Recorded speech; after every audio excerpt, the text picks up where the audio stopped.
Hi, I'm Manny Botticelli, and this is the Storyteller Forecast for Aquarius for August 2017. Go to my website, anniehelpsyou.com, see what's new on my blog, and if you're interested in learning astrology for your own personal development or to do professionally, then check out my astrology apprenticeship program, which is enrolling now. And also, if you would love to be a coach to help people reach their goals in any topic in life, then maybe you'll love my coach certification course and online business course. So what's going on in this month of August? We've got eclipse boom. This is especially relevant for Aquarius because the eclipse cycle continues in the Aquarius Leo polarity.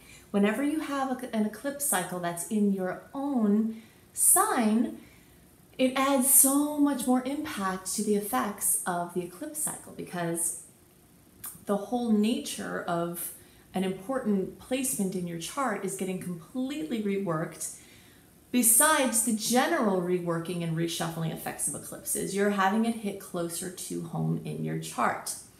So this is a very powerful cycle that started at the beginning of 2017 and will stretch well into 2019, where we have an ongoing reshuffling of energy from the perspective of societal organizations, norms, groups, and individuals and personal passions. That's where this general restructuring is taking place. So we're going to talk about where the eclipses are going to hit in your personal chart, and then we'll talk about the general transits and the general eclipse effects and some other things that are going on that are notable this month. Okay, so for the early and middle degree placements, so we'll say for the early degree placements and some middle degree placements, you're going to have this lunar eclipse on August 7th, 15 degrees of Aquarius, hit in your first house.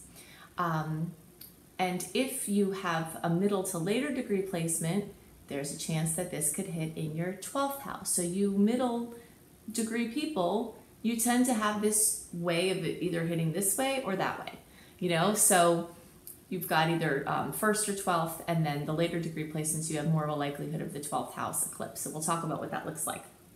Lunar eclipses bring endings. They bring completion, fruition, something coming to this great, usually dramatic end. There's often very dramatic occurrences, non-negotiable endings, things that seem to come out of your control, that have a finality to them that we can't really do anything about.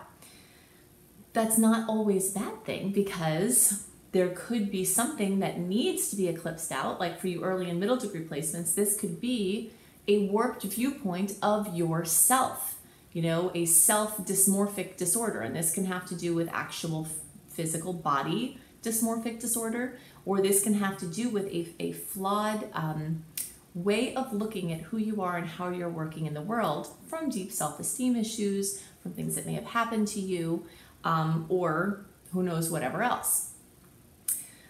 Something in your physical body that needs attention could come up as a highlight. Whenever the first house is brought into this lunar eclipse cycle energy, there could be a physical something in your body that's been nagging at you or that's been undercover that the eclipse sort of brings into the full light. So if you have some nagging symptoms, it definitely would be a good time to get them checked out. So there's just any number of ways that this closing, this ending, this completion, this drama can come in. It could be an ending to how you call yourself. Your first house is this way that you put yourself out into the world. It's what the world sees of you. People call it your mask.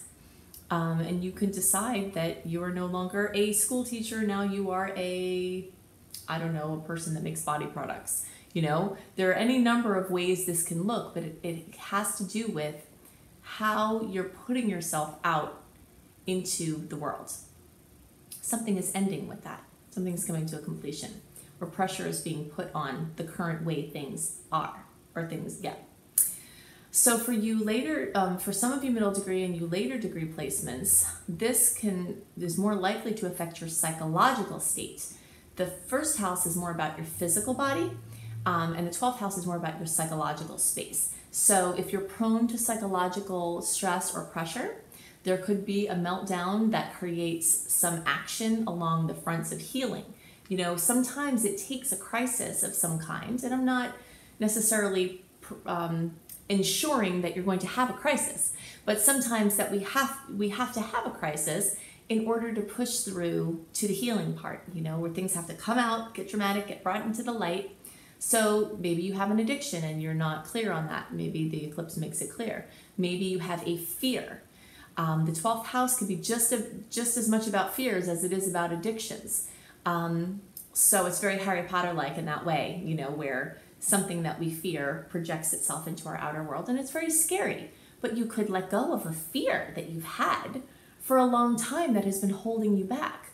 Now, this is likely to happen whether you do anything consciously about it or not. But if you're consciously working with the energy, which is why I do my work, I want to let people know what's going on so that they can work with these energies for their conscious evolution.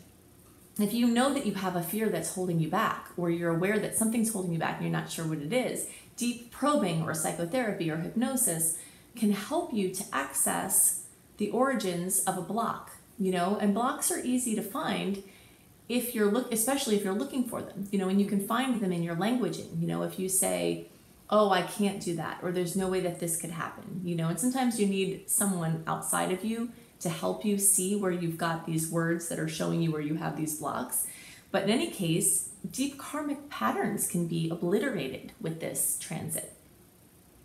But definitely if you have a mental space that's under pressure, don't take any chances with that. For those of you who do recreational drugs or drugs for spiritual purpose, this wouldn't necessarily be a time to overdo it,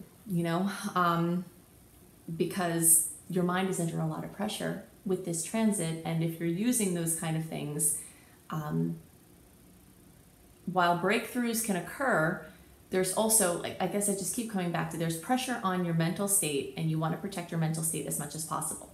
Now, that being said, sudden insights in dreams, in your waking life, can occur from this transit, where you are connected and you see past the veil of something more clearly than you ever have, and that can create your impetus for movement. So those are the closings, the endings, that the principle, the universal principle that energy cannot be created nor destroyed, it simply changes form, is always very apparent at eclipse time, because energy, something notable is taken away from your experience, but then something just as notable is pushed into your experience. Things are just shuffling around. It's an energetic reshuffling. So we're taking energy away from this societal focus, this organization focus, and placing it into the self, the individual passions, the creativity, the creative spirit, the creative spark, the individual spark. For you early, middle, and late degree placements, you will all have this solar eclipse officially occur. Let's see. Well, you early, middle, and most late degree placements, all except the very late degree placements, will have this solar eclipse, this new energy occur in your 7th house. Your 7th house has to do with relationships. It has to do with client relationships, any other kind of business relationships, romantic relationships, neighbors, friends, anything where you're engaging with people one-on-one. So a new relationship of consequence is very likely for many Aquariuses. And for those of you who are already in established relationships, new dimensions to your current relationships are very likely. So this solar eclipse that is occurring on August 21st has beautiful aspects with it. And early and middle and most late degree placements are all experiencing this in the 7th house. You very late degree placements, you have more of a chance to either additionally or instead feel this in your 6th house, which we'll talk about what that looks like. But in any case, new relationship, new way of being in relationship, new dimension to current relationships are all very likely for all Aquarius placements. Now, something to note about this is that as this new energy is coming in, we're actually in a Mercury retrograde cycle. So that increases the odds that the new person that comes into your life, if it is a new person, could come back from the past. Someone that you knew, maybe someone you knew casually, maybe someone you didn't even know that you knew, could come back into your life to be reevaluated again. It's not the best time to make a major decision about something if you can hold off, like if someone comes in a big way in August, whether it's someone from the past or someone that you haven't met. wait until into September when the Mercury retrograde cycle is more clear, like the middle towards the end of September, before you make any final decisions based on the new things that the eclipses bring, if possible, because there is this energy of something from the past, but also something possibly temporary that comes in as a stepping stone to get somewhere else. So you're not going to be very clear about the energy necessarily when it comes in.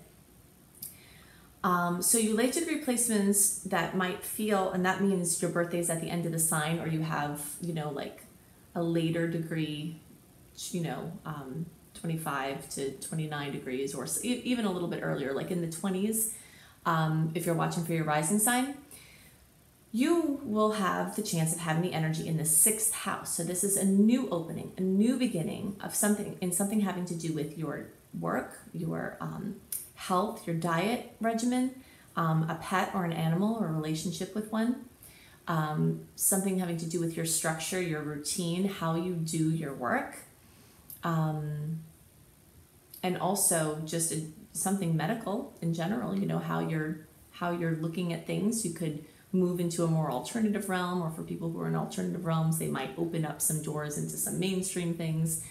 So there's something new having to do with your diet and health and wellness and schedule and structure and work dynamics. And it could be like for people who are self-employed, it could be a new contract or new work.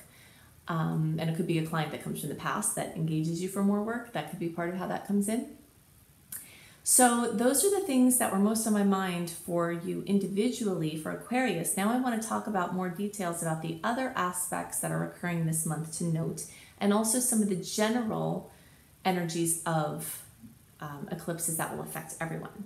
So the eclipses definitely dominate the astrological scene for August for all signs, but there are other aspects that I want to talk about that will affect you as well, and this will affect all signs.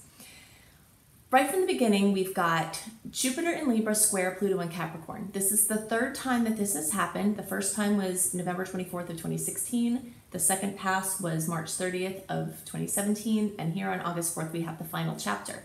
So this has been an ongoing saga having to do with the challenges of connecting with people in order to bring about something into the world. Jupiter in Libra has to do with relationships. Pluto in Capricorn has to do with business and things in the outer view, the public eye. And a square is a conflicted angle. So that means there's something to push through in order to get to the outcome. So the impetus lies in the aspect and also the blocks, so that's what brings the frustration, is that there's this pressure to join together and get something out into the world. But then the blocks and the challenges are also wrapped up in the transit. So there should be some resolution, some final conclusion here. One of the pieces is going to have to do with competition. Whenever we subscribe to the 3rd dimensional belief in competition, there always creates this hamster wheel angst that you never really get out of. But one of my favorite teachers, Florence Scovel Shinn, always says, or said, as I read her work, she's passed now a long time ago, there's no competition on the spiritual planes. And that's true. Infinite Spirit has a purpose for us that only we can fill. And you can take marketing data into consideration, you can take 3rd dimensional realities into consideration. But ultimately, what you do in this world has to do with you and Infinite Spirit and your purpose. So the more you can ease into that higher vibrational view of this, whatever you're merging together to do to bring out into the world, you're going to have a much better experience and much better outcomes. So even though I give you the dates of these transits, remember that you can always have the possibility to feel the energies in a manifestation before or after that date. Okay, so don't hang your hat too heavily on the dates that I give you. So also important to note that I am giving you information about specific transits, as I always do, but you can get a more detailed write-up of the general transits that affect everyone when you sign up for my free email newsletter at anniehelpsyou.com. I send out a month early a written version of the summary of the energy of the month ahead, along with some highlights. If you have signed up for my newsletter already and you're not getting it, I send it out every month early, like clockwork, usually a month early. So if you're not getting it, it's probably going into social promotions, events folder or something like that. So check in there, spam, check in there and move it back into your inbox so that you can get them in a timely basis. Okay, so we talked about the eclipses at length as far as the individual effects for the signs, but we do have general effects for the eclipses as well. The first one is on August 7th. It's a full moon lunar eclipse at 15 degrees of Aquarius. We're moving along this continuum that started at the beginning of 2017 that has to do with a reshuffling of energy in the arenas of large organizations, humanitarian efforts, internet-based projects, teams, groups, friendships, circles, whatever kind of circles you find yourself in. That's all Aquarius. So some sort of reshuffling of energy. Some people will be focusing more in those realms, and some people will be focusing more on their own individual desires against the societal norms, which we'll talk about when we get over to the solar eclipse for later in the month. But this lunar eclipse is coming packing a lot of punch because the event also opposes Mars, which increases the likelihood of some sort of conflicted ending or a conflicted completion. Full moon eclipses tend to bring lots of drama, lots of emotion, and some sort of culmination, an ending or something coming to fruition. But with that aspect with Mars, it could be a conflicted ending. There's also a simultaneous nice aspect with Saturn that could bring very positive and strong foundation for present and future security. And there's an additional trine with Jupiter. Anything having to do with a wonderful aspect with Jupiter always is going to bring more enthusiasm, more hope, more faith, and expanded outcomes. So we've got some sweet aspects on the 10th and 11th and 12th. Then on the 12th and 13th, depending on which time zone you're in, Mercury is going to go into retrograde, and that will be at 11 degrees of Virgo. Mercury goes retrograde 3 or 4 times a year. So we really spend half of our lives in one part of the retrograde transit, either the shadow period that occurs before or the shadow period that occurs after or the actual retrograde. You can look at my video called Mercury Retrograde if you do a search for Annie Botticelli, Mercury Retrograde. I talk about the do's and don'ts and the understandings that it's important to carry. But basically, a lot of pressure is put on weak links that already exist with communication devices, mobility, transportation devices. So any weak links that are there are going to be turned up, so old things that were swept under the rug as far as communication often just blow right out to be dealt with. And often things, people, ideas from the past roll in now for reconsideration. It's not always the best time to make the long-term decision if you can help it. So even though these eclipses and retrograde are going to bring some things right into the forefront, if you can wait until later into September, like at least mid to end September to really commit to a longer term situation, that would be better because you're not going to have all the information. Okay, so we've got a nice aspect with the Sun and Saturn on August 13th where your desires receive enthusiastic support. The 15th we've got, and actually there's another aspect with Venus on the 24th. So there are 2 challenging aspects with Venus this month, the 15th and the 24th, that are going to bring, some tension either with self-esteem, aesthetics, appearance, romance, your relationships in general of any kind, or money. So there's pressure put on Venus this month, and you'll see that come up in little or big ways. Then we have a nice aspect on August 20th with the Sun trining Uranus. So sometimes sudden insights and exhilarating awarenesses or experiences could come in with that. On the 21st, we've got this very powerful new moon solar eclipse at almost 29 degrees of Leo. So this is the second new moon in Leo that we have, which adds a lot of power. Also, new moon solar eclipses are like new openings in triplicate, just as full moons are closings, endings, drama, conclusions, 3 times as powerful as a regular full moon. The new moon eclipses have the opening energies and the new energies 3 times that of a regular new moon. And this is a beautiful new moon. We've got a beautiful aspect with Uranus, which brings, more surprises, happy surprises. Then we have a beautiful aspect with Saturn, which brings, again, this long-term stable factor, which seems to be a theme this month, like certain things starting to click in for future security. And so when you have a solar eclipse, it's an opening. And when you have a solar eclipse in Leo, it has to do with openings in creativity. So anything having to do with children.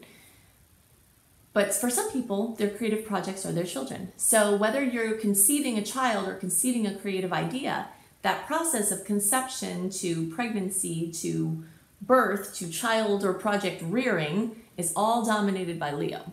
So there's going to be lots of new openings there.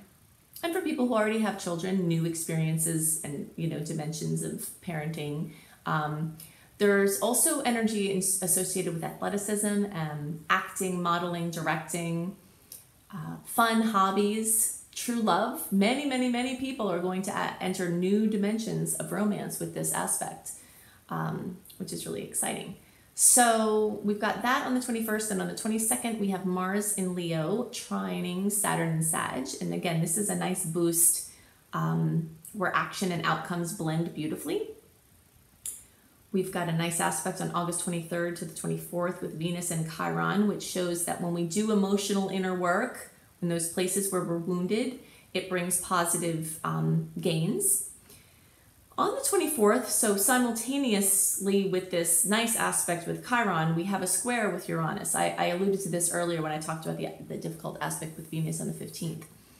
When Venus squares Uranus, the bringer of change in a feisty expression in Aries, makes an uncomfortable angle to love, money, and aesthetics. So there's many ways that can look,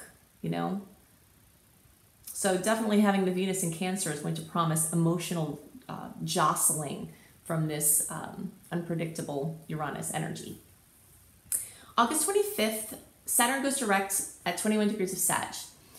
This officially ends the break that we've had as Saturn was in retrograde. Saturn is a chop buster. That's what I always call Saturn. Saturn wants discipline, it's a taskmaster, and it wants organization and it wants hard work. And that type of energy doesn't blend well with Sagittarius, the sign that it's in, because Sag is all about free flowing and, not being consistent and all the things that we love about Sagittarius don't mix well with the energy of Saturn. So we've had a break from Saturn kind of forcing us to take these big Sag ideals and dreams and do the hard work, consistent work for bringing those dreams down into the third dimension. We've had a little break from that, but now the break is over. So for the rest of the year, we're going to have to get our nose back to the grindstone and take the daily steps to bringing the dreams into fruition.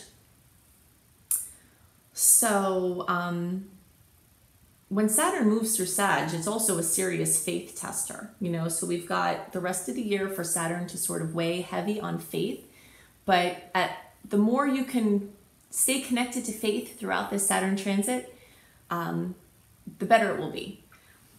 And then we end off with a nice aspect with the Sun and Mercury, but that can also mean some powerful criticism, the same aspects that can be something positive, like some bright news, when the Sun and Mercury join together, they enhance each other's qualities. There could be some powerful news that comes in, but Virgo is also really critical. So there could be some harsh criticism that comes in too. So just keep your head up with that.